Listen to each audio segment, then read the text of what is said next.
आपण पाहत आहात तेज तुफान न्यूज, न्यायिक व निर्भीड बातम्यांचे सर्वांचे आवडते नेटवर्क।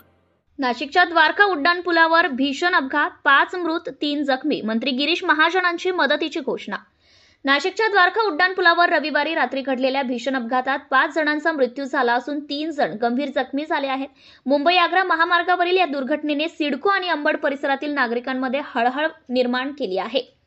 अपघात रात्री 8च्या सुमारास घडला। लोखंडी सळ्यांनी भरलेल्या एका ट्रकला टेम्पोने मागून जोरदार धडक दिल्याने ही दुर्घटना घडली आहे। ट्रकमध्ये योग्य प्रकारचे रेडियम किंवा चेतावणी चिन्ह नसल्याने टेम्पो चालकाला लोखंडी सळ्या बाहेर आलेल्या दिसल्या नाही। धडक झाल्यानंतर या सळ्या थेट टेम्पोमधील मुलांच्या अंगात घुसल्या, ज्यामुळे 5 जणांचा जागीच मृत्यू झाला आहे। मृत व जखमी हे सिडकोच्या सह्याद्रीनगर परिसरातील रहिवासी असून निफाड तालुक्यातील धारणगाव येथे धार्मिक कार्यक्रम आटोपून घरी परतत असताना हा अपघात झाला आहे। मदत व हालचाली।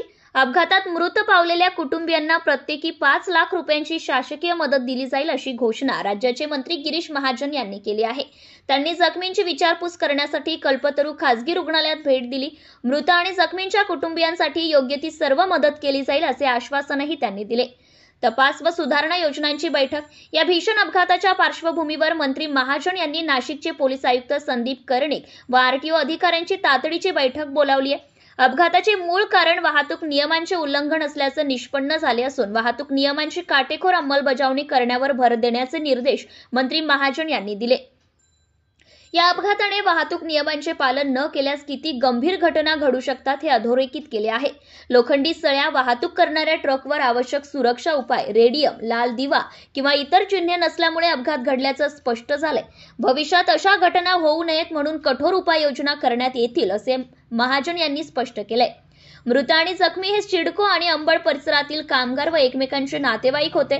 या दुर्घटनेने संपूर्ण परिसराला शोकसागरात लोटले आहे।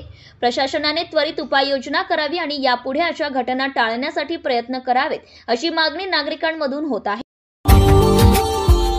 Subscribe now and press the bell icon. Never miss an update.